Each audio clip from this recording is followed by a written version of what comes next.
sida uu gudoomiyaha degmadu u sheegay runtii meeshan hawshan waxa ka socota hawl adag baa ka socota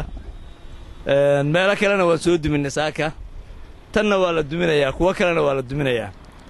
in la dumiyana waxa keenaysa waa sharci darrada dadka sharci darrada ku shaqeynaya ee dhul boob ka sameynaya dhulkii dawladda dhisanaya weeye dhulkan hadda aan duminayno waa dhul dawladeed weeye ma aha dhul shakhsiyaad ay lahaayeen waa xarihii ciidamada weeye waa dantii guud weeye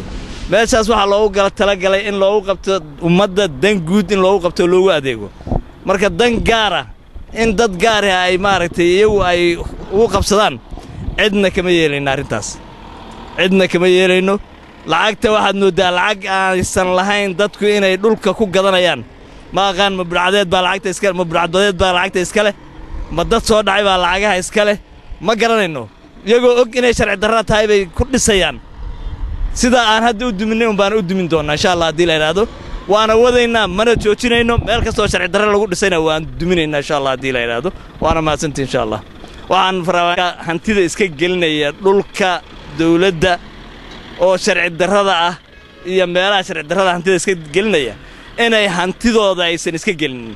wixii hadda ka galay uu ka galay wax dambe inaysan iska gelinin ayaan fariintaas aan u diraynaa war wax dambe ay iska gelinaa idin leenahay hadda iska gelisaana ku tala gala in la duminayo hantidiinina ay saa ku lumayso ana mahadsantiin